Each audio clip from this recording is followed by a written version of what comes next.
Kalau Dede nanya dulu boleh nggak? Ya silakan. Kira-kira kenapa ya cowok itu selingkuh? Ini kasusnya cowok berarti lah. Laki-laki dan perempuan itu nggak bisa berteman, apalagi bersahabat. Oke. Iya, karena kan kita tahu kan waktu zaman SMA sahabat-sahabatan itu sebenarnya adalah rasa sayang sesuatu tapi terhalang oleh entah status atau apa. Yang berkedok teman. Teman sahabat. Halo guys, selamat datang di konten terbaru kita yaitu segmen ngotak, ngobrol sambil deep talk. Dia baru bilang namanya. Spontan aja sebenarnya. Ngotak. Nah, jadi di konten ngotak ini kita mungkin akan ngobrolin sesuatu yang mungkin saat ini bersifat tentang relationship dulu. Ya enjoy. Ya pokoknya enjoy aja. Sebenarnya kita mau bilang ini podcast, tapi kalau dibilang podcast kayaknya peralatannya nggak memadai. Jadi ngobrol santai aja sebenarnya. Kalau podcast kita nggak versi podcast banget ya, semi podcast. Semi podcast makanya tadi jadi ngobrol sambil diktak aja. Nah mungkin ini saat ini kan sedang ramai. Beberapa minggu kita tarik ke belakang lah, beberapa minggu ke belakang ini sedang ramai. Ada yang namanya cheating, perselingkuhan. Ini nggak sih bahasa Inggrisnya cheating. Mulai dari artis mancanegara sampai internasional. Mungkin seperti yang kalian tahu juga Reza Arab, terus Rizky Bilar sama Lesti. Kenapa tuh jadi R semua? Sama vokalis Maroon 5 itu siapa? Adam Levine nggak? Yes, I think. Itu, ya pokoknya itulah.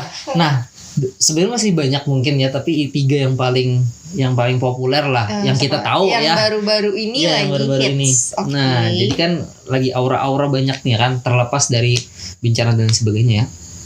Nah, menurut Ayang, apa sih yang sebenarnya terjadi? Kok bisa sih orang selingkuh? Tentang perselingkuhan ini gimana menurut pandangan kalian? Kalau Dede nanya dulu boleh nggak? Ya silakan. Kira-kira kenapa ya cowok itu selingkuh? Ini kasusnya cowok berarti lah. Ya kan dari 3 ini kan cowok ya. Cowok semua ya berarti ya. Kira-kira kenapa sih cowok itu selingkuh?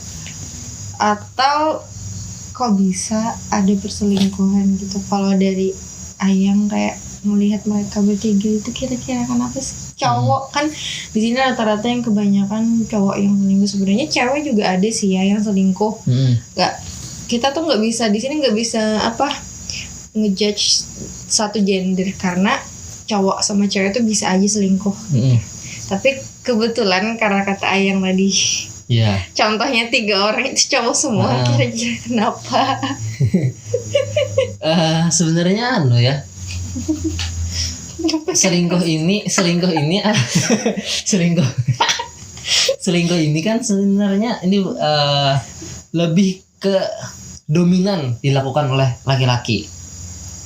Ya enggak sih? Perhatikan aja.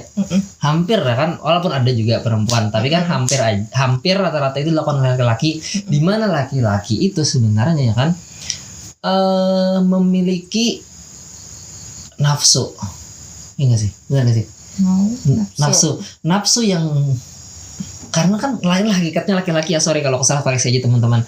Hakikatnya adalah laki-laki itu pengen selalu berburu, pengen mencari. Paham gak maksudnya? Hasrat untuk mencari itu dan lain sebagainya. Nah mungkin banyak beberapa faktor yang kemarin juga sempat dibuka, juga membuka artikel sempat juga bahwasanya penyebab dari perselingkuhan itu salah satunya adalah adanya kesempatan. Iya, karena adanya kesempatan. Maksudnya itu adalah kebetulan ada orang ketiga yang membukakan pintunya atau bahkan menggoda atau bahkan mungkin welcome sebutannya. Akhirnya kan si yang laki-laki ini laki-laki dulu lah, nggak tahu perempuan. Yang laki-laki ini tidak ingin menyia-nyiakan kesempatan itu. Ya mumpung. Mungkin kita nggak tahu ya. Oke. Menurutnya gimana? Itu salah satu faktor lah. Karena ada kesempatan, kayak kayak contoh kejahatan dong. Kalau ada kesempatan ya bisa aja. Sebenarnya kayak kalaunya Fitri mencerna Bentar guys, ada suara motor. Sorry ya, kita di rumah syutingnya. Bukan studio bagus nih. Lanjut. Oke, kalau menurut Fitri itu kalau dengar penjelasan Ayang tuh, jadi sebenarnya semua orang tuh punya kesempatan guys. Kalau menurut Fitri ya, jadi mau selingkuh atau enggak itu kan pilihan dia, komitmen dia, komitmen seseorang. Fitri mungkin juga, kalau Fitri nih misalnya kayak LDRan kita mungkin, contohnya ya, contoh kita LDRan, terus kita ini ada temen buat ngobrol, buat chat, buat jalan. Nah, mungkin akan timbul suatu perselingkuhan, katanya namanya perselingkuhan. Tapi mungkin kata aku itu bukan perselingkuhan, kami cuma temenan. Nah, gitu juga sama cowok. Aku nggak selingkuh, aku cuma temenan. Tapi temenan dalam arti seharusnya kan kalau sudah miliki pasangan, pertemanan antara laki-laki dan perempuan itu ada batasnya. Gitu loh, Makanya ada pepatah bilang kalau laki-laki dan perempuan itu nggak bisa berteman apalagi bersahabat. Oke. Iya, karena kan kita tahu kan waktu zaman SMA sahabat-sahabatan itu sebenarnya adalah rasa sayang sesuatu tapi terhalang oleh entah status atau apa yang berkedok teman sahabat. Cuman kalau Fitri pernah ya punya, memang ada sahabat cowok, cuman sekarang nih Ayang juga tahu loh. Ya, jadi kita tahu loh. Iya, kita tahu kalaunya Fitri juga pernah punya dan masih ada sahabat cowok, walaupun karena Fitri sudah menikah pasti kita sudah jarang komunikasi, dan kalau komunikasi juga harus izin juga sama suami. Berarti di sana kan kita harus tahu batas kita, kayak kita nih sudah jadi istri, berarti apapun itu harus izin dulu sama suami, entah itu berhubungan dengan lawan jenis atau mau kontakan, chatan, mau berhubungan maksudnya ngechat atau komunikasi lewat sosial media juga harus izin. Tapi kayak gitu juga sih. Semoga pasangan, kan Fitri kan kayak gitu, mau ngechat teman izin. Semoga suami Fitri kayak gitu juga, kan harapannya kayak gitu ya guys ya. Kalau kita memberi, berarti kita harapannya juga menerima itu. Gitu. Jadi kalau Ayang bilang tadi karena ada kesempatan, itu mungkin aja benar. Iya. Iyalah. Iya. Benar kalau ada karena kesempatan. Banyak faktornya kemarin tuh. Salah satunya itu. Karena ada kesempatan, dan mungkin dia karena hubungannya pasti ada masanya jenuh nggak sih?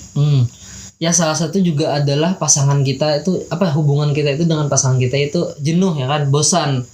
Nggak tahu bosan karena mereka nggak melakukan hal-hal bisa. baru ya. Atau bisa salah satu yang tadi ya kan, karena ada orang yang lebih menemani. Contoh nih ya kan, aku nggak tahu, aku bukan menuduh siapapun, di teman kerja contohnya.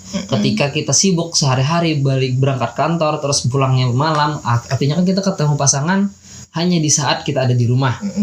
Terlepas lagi kalau pasangannya ini sibuk juga mungkin atau udah tiduran. Nah, tapi kita lebih banyak ditemanin oleh orang-orang yang ada di tempat kerja kita, yang mungkin salah satunya ada pasangan, bukan pasangan hitungannya, ada lawan jenis yang kebetulan bisa memberikan komunikasi, perhatian dan sebagainya.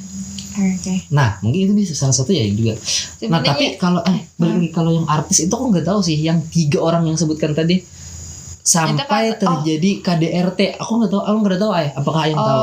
Kalau KDRT, khususnya yang di Indonesia, yang di luar negeri tadi tuh. Yang paling baru ini kan yang karena ketahuan selingkuh terus dia KDRT. Sudah ketahuan selingkuh, KDRT lagi ya? Udah ketahuan selingkuh, terus KDRT katanya gitu ya. Sebenarnya kalau menurut Fitri, wanita itu bisa memaafkan kesalahan laki-laki apapun itu kecuali selingkuh dan bermain tangan alias KDRT. Karena kalau sudah 2 itu sudah nggak bisa dimaafkan lagi. Maksud Fitri, KDRT itu kayak sebuah penyakit gitu loh. Kalau laki-laki itu suka mukul, berarti dia nggak mungkin satu kali itu aja, nggak mungkin kan, kayak sudah kebiasaan gitu. Pernah KDRT lah? Enggak. Alhamdulillah. Ya. Kayak suatu kebiasaan. Sehingga itu Jadinya kalau dia udah emosi, dia melampiaskannya dengan memukul. Nah, itu. Jadi spontan gitu. Jadi kayak sudah jadi penyakit. Kalau selingkuh itu nggak bisa dimaafin katanya. Iya, bener. Tapi paling enggak kita harus introspeksi dulu, ya kan. Diri kita sendiri harus introspeksi dulu. Oh, kurangku apa gitu. Cuman kalau kita istilahnya udah ketahuan dong, kalau laki-lakinya memang kalau selingkuh itu mungkin ada yang mau ngasih kesempatan lagi, ada juga yang enggak. Tapi ini seseorang nih, kita definisi dari selingkuh itu, seseorang bisa dikatakan selingkuh itu jika apa sih, kalau dari yang jika dia berhubungan, maksudnya berkomunikasi, bertemu tanpa sepengetahuan pasangannya. Dayang. Iya. Kalau dari ulun, kata selingkuh itu mungkin ya, entah sepakat atau tidak, apa yang dilakukan oleh si pasangan sampai membuat tidak nyaman pasangan kita. Misalnya ulun melakukan apa, bahkan kalau pian itu cemburu saat ulun mengatakan becetan atau kirim-kiriman pap, ketemuan. Nah, selama itu batas wajar, mungkin bagi pian, oh ada bapak, mungkin itu masih belum bisa dikatakan selingkuh. Tapi kalau udah piannya merasa tidak nyaman, itu bagi kita berdua itu namanya selingkuh. Benar nggak sih? Benar nggak yuk? Kalau Fitri, kalau misalnya udah nggak saling terbuka, kayak diam-diam, itu namanya selingkuh, guys. Apalagi kalau check in lah, itu sudah dikatakan pasti sudah tuh. Iya, tapi kan di sini kan udah diem-diem aja udah dikatain selingkuh, apalagi check in. Gitu. Maksudnya gitu. Nah, kalau diem-diem itu kan berarti ada sesuatu yang disembunyikan gak sih? Selingkuh garis kecil lah mungkin sebutannya. Kayak berarti ada something wrong gitu. Gitu. Jadi jangan sampai kita diem-diem apalagi nggak terbuka sama pasangan. Nah, kalau soal itu, pasti kita perlu ada solusi dalam masalah ini nih. Menurut Ayang, kalau dari Ayang sendiri ada nggak kira-kira solusi untuk pasangan-pasangan muda ini? Kan untuk sasarannya pasangan-pasangan muda atau yang ya pasangan muda aja deh, karena kita pasangan muda kan kita nggak tahu pasti suatu saat nanti akan ada orang ketiga. Iya. Jadi gini, katanya kita kan ini masih 7 bulan 8 bulanan nih nikah kan. Artinya kan kita masih junior lah sebutannya. 9 bulan ya. 9 bulan lah mungkin lah. Artinya kita ini secara kedewasaan pasangan itu masih junior. Tapi kan mungkin pengalaman-pengalaman teman-teman yang udah sampai bertahun-tahun pasti ya kan sudah banyak pengalamannya, dan kita belum merasakan itu. Tapi menurut ulun lah akan ada faktor eksternal dan internal. Nah, lu nggak tahu kalau internalnya dari kita sendiri, entah merasa bosan dengan pasangan atau merasa pengen mencari hasrat yang baru, atau apa yang pengen menyebut kemarin tuh yang puber kedua atau gimana? Iya, pubertas kedua. Pubertas kedua seseorang yang katanya laki-laki itu ada masa pubernya dan 2 kali. Jadi masa muda dan masa tua katanya. Dan bahkan puber kedua ini katanya lebih ganas daripada puber pertama. Yes. Karena puber kedua itu biasanya orang sudah punya pangkat, sudah punya uang, sudah punya, sehingga semakin mudah. Karena lebih ada kesempatan itu. Iya, kesempatannya makin terbuka. Itu puber kedua ya kan? Iya. Nah, itu balik lagi, itu internal. Kalau eksternal, yaitu orang lain tadi, maksud orang itu ada sang penggoda. Nah itu, kalau internal kan itu bisa kita kendalikan lah. Ya sebisa mungkin pokoknya kita harus mengendalikan. Kalau eksternal itu tidak bisa dikendalikan, makanya ada orang lain, orang ketiga yang datang. Kalau bahasa kita tuh huhuas, pernah dengar lah? Huhuas kah gitu ya? Pokoknya ada aja gitu cobaannya. Tapi mungkin disitulah bentuk cobaan si pasangan ini nih. Rumah tangga itu. Dan kan perhatikan gak ada sih, aku udah tahu ini apakah sensitif atau tidak, nanti bisa di-cut ini. Kalau orang-orang yang selingkuh itu di saat pas laki-laki ya kan, saat istrinya mengandung atau punya anak. Rizky Bilar gimana? Nggak usah. Ya mungkin itu. Nah, jadi kayak di-cut dulu tuh tadi perbincangannya. Tapi kira-kira seperti itu. Jadi gini, kebanyakan laki-laki itu selingkuh karena pasangan atau wanitanya itu kurang menarik lagi secara look atau secara look fisik. Makanya tadi yaps. Atau keadaan yang memang dia nggak bisa sepenuhnya untuk melayani suami. Contohnya ketika hamil atau ketika sakit. Ya salah satunya ya sakit. Jadi kenapa kebanyakan suami itu ketika hamil atau kita punya anak masih balita gitu ya, masih bayi, masih balita, banyak banget suami itu yang selingkuh. Padahal kan seharusnya dia lebih fokus ya sama anaknya. Ini kenapa malah selingkuh? Sebenarnya kalau menurut Fitri berarti laki-laki itu nggak ikut campur atau nggak turut adil dalam mendidik anak. Maksudnya dalam ngomong anak. Maksudnya tuh apa-apa tuh istrinya. Jadi misalkan cewek ini hamil atau lagi punya bayi, suami itu berpikir selingkuh, berarti dia nggak merasakan juga nih cara ngomong anaknya. Berarti dia kayak istriku sibuk sama anak. Padahal kan anak ini anak berdua, bukan hak istri aja buat ngurusnya. Itu hak kewajiban suami dan istri untuk mengurus anak. Ya, berarti kan tidak ada rasa keterlibatan dalam mengurus anak. Nah, salah satunya kan. Terus, banyak banget sih sebenarnya faktor-faktor ini. Kalau menurut Fitri itu ya, kalau yang Fitri amati, laki-laki itu ya itu, mereka itu nggak tahu rasanya capek, sakitnya itu gimana. Kayak mereka itu ngelihat dari luarnya ada kesempatan terus selingkuh. Padahal kan harusnya mereka ikut juga ngurus bayinya. Pokoknya bertanggung jawab penuh juga, nggak istri aja ya kan, Iya. Masa kayak contohnya kayak ayah suami Fitri ini kan dia ikut serta gitu, kayak ngurus anak ya, mendidik anak, ngurus anak, ngajarin anak, pokoknya ayah mertua Fitri itu ikut. Jadi kayak ada suatu tanggung jawab lah ya kan. Jadi kemungkinan kecil untuk tapi ada juga kalau yang mungkin lah ini kan yang perlu diberi makannya adalah hasratnya. Jadi gini aja sebenarnya. Dia itu teralihkan dengan fokus tadi. Oh iya. Kalau misalnya yang ngerti ya. Iya, karena semoga dia fokus ke anaknya itu. Arti ada dalam artian saat ini waktunya kita fokus sama anak, bukan fokus untuk masalah bercinta-cintaan lah intinya, atau hasrat gitu. Sekarang ada anak nih harus diurus, kan kayak gitu. Kalau seorang laki-laki punya pola pikir itu, pasti dia bakal nggak selingkuh. Ya salah satunya itu ya kan tadi bahwasanya ikut andil dalam mengurus rumah tangga, apalagi kalau yang ada punya anak kecil nih. Sekarang balik lagi mungkin ke si anak muda nih ya kan, khususnya yang masih pasangan muda kayak kita nih ya kan, untuk menghindari selingkuh itu. Kalau di awal-awal memang ya kan masih halo ayang love you gitu ya kan. Semoga itu harus dipertahankan ya kan. Mungkin salah satunya adalah ada Pendro ya misalnya kayak tipsnya gitu ya. Ya mungkin tips aja deh. Nih kan udah hampir berapa menit kita nih, udah hampir belasan menit dah. Oke, jadi kalau singkat aja ke Bapak. Kalau kita punya kebiasaan ya masing-masing sama pasangan.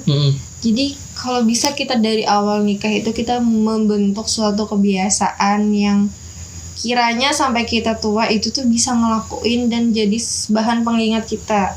Ya kan, contohnya misalnya kita saling minta maaf sebelum kita tidur. Jadi kita tuh plong gitu. Atau kita harus, misalnya kita ada masalah, kita harus selesain dulu sebelum tidur. Itu yang kita lakukan sebenarnya. Terus kayak kita tuh jangan sampai kalau bentar, mau habis kita cut dulu.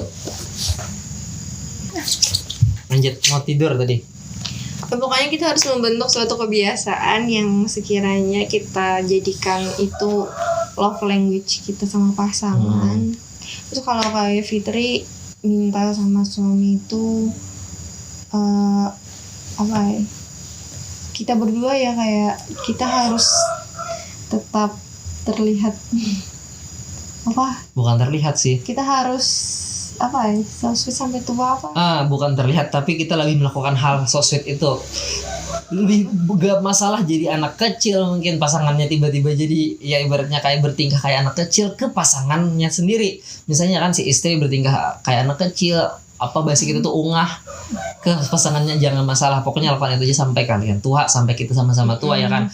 Dan itu juga salah satu yang membalut supaya kita ini sama-sama tertarik lah masih. Karena kan kita akan menghadapi yang rasanya kebosanan itu sendiri. Sebisa mungkin kita mengevaluasi komunikasi sebenarnya lah. Sorry motor lewat lagi. Komunikasi sih sebenarnya. Jadi kita sebisa mungkin ini di mana kurangnya, apa salahnya mungkin kemarin. Bila pola itu mungkin aktivitas kita itu mulai terasa bosan, dikomunikasikan lagi bagaimana baiknya. Pokoknya karena dari kebiasaan itu kan kita akan muncul harus ada komunikasi juga kan tadi. Contohnya ya itu kayak kata Ayang tadi, kalau Fitri ini ngerasa oh kenapa nih suami aku sering main HP terus nih ketika pulang kerja, contoh ya guys ya. Oh berarti Fitri harus ngasih warning sama suami. Kok Fitri ngerasa Ayang main HP terus ya, kenapa nggak mau ngomong sama Fitri gitu. Jadi Fitri harus ngasih warning juga sama Ayang apa yang aku rasain. Jangan sampai kita diem-diem minta pengertian. Jadi gini guys, kita itu nggak bisa berekspektasi tinggi sama seseorang, apalagi manusia. Jadi kita harus, apalagi kalau udah nikah tuh kita tuh harus menurunkan ego. Enggak, menurunkan ekspektasi wanita. Kadang kan wanita tuh ekspektasinya laki-laki juga terlalu tinggi. Jadi kalau misalnya pasangan itu nggak sesuai ekspektasinya, dia bakal sakit hati, bakal kecewa. Nah kalau selama Fitri nikah itu belajar jangan terlalu tinggi menerapkan ekspektasi terhadap pasangan. Jadi kalau misalnya pasangannya nggak ngerti kalau dia lagi sering main HP, nggak ngajak istrinya ngobrol, berarti kita harus ngasih tahu, sayang kayaknya kamu kebanyakan main HP deh, kita kurang ngobrol di akhir-akhir ini. Gitu kan. Ya bagus. Itu salah satu warning dari bentuk komunikasi. Bilang ya kan. Jangan kayak tiba-tiba kayak diem marah. Apalagi bikin status di WA atau di Instagram. Ngefek suami padahal itu kayak pacaran sebenarnya. Iya, ngefek suami, ngefek pasangan, padahal pasangannya itu kan ada di samping atau bisa aja kalian itu ngasih tahu lewat chat. Iya. Nah itu dari Pian mungkin lah. Yes. Kalau dari Ulun tuh lebih ke Ulun sempat juga kita ngobrol juga sebenarnya tentang ini, tentang perselingkuhan dan tentang akan banyak sekali yang dikorbankan kalau ini terjadi. Contoh ya kan, ya kayak yang kita lihat di layar tancap atau di TV atau di YouTube ya kan, kabar-kabarnya banyak sekali nama-nama yang tercoreng karena dari perselingkuhan itu. Apalagi yang kita tonton malam tadi kan ini tips. Ya makanya tadi juga artinya kita harus membentengi dengan hal-hal yang kita korbankan tadi. Karena maksudnya sudah tahu resikonya. Akan ada banyak orang yang terhianati, salah satunya pasangan kita, terus mertua kita, ya nggak sih? Kita secara tidak langsung mengkhianati mertua kita apabila kita selingkuh. Orang tua pasangan tadi ya mertua ya kan, ya nggak sih? Nah orang tua sendiri juga ya kan. Artinya secara ini kan kalau Ulun tuh lebih kayak ke orang tua pasangan itu mengamanahi kita untuk menjaga anaknya, jangan sampai disakiti dan lain sebagainya. Pian off frame kesemutan. Iya kesemutan kah? Hampir selesai juga kok. Nah jadi ada banyak pikirkan lagi tentang itu. Terus karena kita ya kan benefitnya tuh apa sih kayak gitu kalau selingkuh? Kalau selingkuh apa? Kerugiannya apa? Gitu. Banyak sekali ya kan, apalagi yang sudah punya anak, harta sudah, karir terbangun. Terus juga untuk salah satunya kan yang bisa ditanamkan dari sekarang yaitu tentang membentengi lewat pasangan itu sendiri. Contoh, kalau Ulun Instagram mau kasih apa? Kalau aku sih Instagram tuh dia boleh masuk. Jadi kalau itu akan mewarning diri sendiri. Kalau tiba-tiba ada orang ada di apa nih yang scroll reels lah, atau reels atau apa yang ibaratnya agak-agak yang menggoda, kita akan berpikir sekali lagi untuk masa mau menghubungi. Sedangkan nah itu kan artinya diawasi, bisa saling bertukar akun. Aku nggak tahu kalian bagaimana caranya. Boleh sebenarnya kalau bertukar akun itu tuh kayak lebih kalau Fitri kan ada akun suami ya, jadi Fitri tuh jarang ngecek guys, kecuali kayak memang ada pesan masuk, Fitri ngelihat ini gitu kan, cukup tahu aja. Cuman kalau sengaja ya kita kalau ngecek yang ya kalau gitu kita enggak sih sebenarnya. Cuman kalau Ulun pribadi itu akan menjadi warning Ulun sendiri bahwasanya jangan asal macam-macam lah itu di sosial media. Artinya kan ini salah satu benteng dari Ulun pribadi, dari aku pribadi guys. Kalau aku ngasih akun ke dia, terserah dia mau ngecek atau enggak. Sedangkan akun Pian juga ada di HP Ulun kan, tapi Ulun kadang ngecek juga. Terserah lah apa yang dilakukan. Tapi saat ini lagi keluar karena Pian ganti password. Lagi ke logout. Oke deh, nah itu salah satunya juga. Banyak sih tipsnya apa lagi? Udah ya kali ya, apa lagi? Sebenarnya kalau kita sama pasangan tuh harus saling jaga kepercayaan sih, Ay. Iya. Ya lo kalau Fitri nih nggak percaya sama Ayang, otomatis bakal jadi problem kan. Pokoknya saling percaya dan saling menjaga kepercayaan.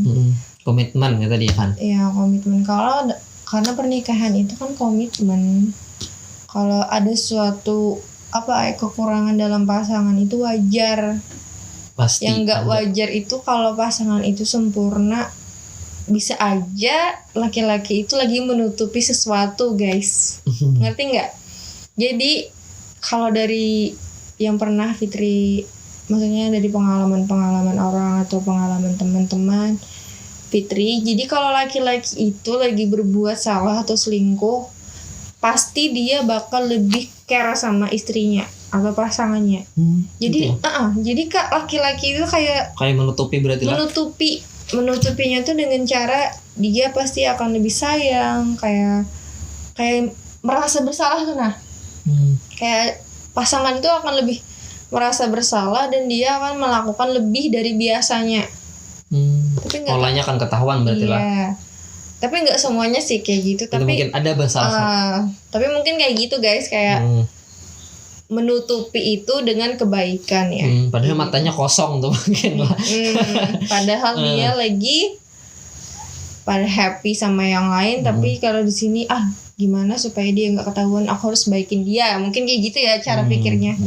Gitu. Tapi jangan sampai kalian negative thinking sama pasangan. Ya mungkin itu dulu kali ya. Ngotak kita hari ini ngobrol sambil deep talk. Gimana? Kalau Ayang kira-kira ada lagi nih. Mau nanya, kalau Ayang misalnya salah satu di antara kita ada yang selingkuh, kira-kira Ayang bakal maafin? Atau Ayang misalnya Ayang yang selingkuh, apakah Ayang akan milih selingkuhan Ayang? Misalnya istrinya yang selingkuh, apakah Ayang bakal maafin istrinya? Siapa? Satu-satu deh pertanyaannya. Jadi kalau misalnya di antara kita ada yang selingkuh, apakah memaafkan atau enggak? Yang pertama itu marah pasti ya kan, marah. Kalau ulun pribadi ya kan, pasti akan sangat marah. Jadi guys, dia itu sebenarnya pencemburu sama Fitri itu sebenarnya dia pencemburu. Ya wajar kan pencemburu. Iya, jadi dari zaman pacaran tuh dia cemburu. Cuma cemburunya tuh versinya beda, nggak yang marah kadang. Terserah gitu, kayak kalau udah terserahnya laki-laki itu bahaya. Sama beginian gitu juga. Telepon kalau soal ada ya amit-amit ya kan akan ada di antara kita. Dia pengen tahu aja gitu. Nggak tahu sih, nggak bisa jawab sekarang. I can't tell you about that. Beneran tidak tahu saya, tapi yang jelas akan sangat-sangat marah. Begitupun juga mungkin dengan Pian kan. Kalau misalnya kita akan ada orang ketiga, pasti kita harus ngomong kayak kayaknya si A itu lagi deketin aku deh, kayak kalian tuh harus belajar gibah orang lain. Maksudnya gini, ini ada orang yang dari orang ketiga lah, anggaplah mungkin. Nah, sebisa mungkin kita dengan cara membentengi, kalau kalian punya komitmen ya, kasih tahu ke pasangan, ya nggak sih? Nah, kalau kalian punya komitmen ya kan, walaupun kita nggak tahu nih orang kok aneh ya, gelagatnya agak sedikit gimana ke aku, kasih tahu ke pasangan. Begitupun juga Pian mungkin lah. Tapi kalau orang tidak punya komitmen, dia diam-diam aja. Ada kesempatan nih, alhamdulillah, sikat. Yes, that's right. Kayak kalau misalnya memang ada sesuatu yang mencurigakan, kalian harus saling komunikasi. Ya, balik lagi ke komunikasi. Dan semoga itu juga bisa kita lakukan nanti. Mungkin kehidupan kita panjang umurnya, amin. Akan ada hal-hal yang seperti itu juga di kehidupan kami nantinya. Mungkin juga teman-teman atau yang ada pengalaman sudah terjadi itu. Intinya kalau pasangan gitu karena kita tahu ya ujian rumah tangga itu bermacam-macam. Jadi ada dari keluarga, dari anak, dari ekonomi, dari orang lain. Pokoknya Allah itu kan ngasih ujian. Karena pernikahan itu Ujian? Enggak, pernikahan kan ibadah seumur hidup. Oh iya. Dan Pernikahan ibadah seumur hidup. Mm-mm. Dan itu pernikahan adalah sesuatu hal yang paling dibenci Setan. Jadi setan itu mempunyai prestasi tertinggi kalau bisa menghancurkan rumah tangga orang. Ya Pak, penengah orang ngidul sebenarnya cuman Ya, enjoy lah teman-teman ya kan. Jadi semoga yang kalian punya lagi ngadepin ujian ini bisa mempertahankan dan bisa saling introspeksi diri. Ini semua yang kami ucapkan ini sebagai apa ya? Nanti pengingat kita juga ya. Pengingat kita juga. Mungkin bisa juga dijadikan patokan buat teman-teman atau teman-teman yang mungkin punya pengalaman, pandangan, sudut pandang yang berbeda, tips yang berbeda atau apapun, boleh kalian tulis di kolom komentar. Udah itu aja dan ya. kalian jangan lupa Subscribe. Jangan lupa subscribe juga. Ayo. Kasih like, komentar serta subscribe. Mungkin ini episode pertama kita nih. Kalau kalian suka komen aja guys, karena kita akan bahas yang lain. Iya, kita akan bahas yang lain juga. Insyaallah. Apakah seputar pernikahan atau pasangan-pasangan muda atau hal yang lain lah. Tapi kayaknya lebih asik tentang pasangan-pasangan kali ya. Atau apa? Karena kita bakal bahas sesuatu yang memang kita bisa bahas. Iya, sesuatu yang kita bahas. Kayak tempat curhat aja lah, ngotak gini. Oh ya, kalau kalian punya pendapat yang berbeda atau mempunyai sudut pandang yang berbeda atau mau curhat, boleh juga tulis di kolom komentar di bawah. Mungkin itu aja dulu ngotak episode pertama, ngomongin soal perselingkuhan. Semoga nggak ada yang selingkuh di antara kita. Apalagi punya istri cantik seperti ini. Oke deh. See you, bye bye. Assalamualaikum warahmatullahi wabarakatuh. Di awal kan ada salam tadi. Gak apa-apa. Dadah. Dadah.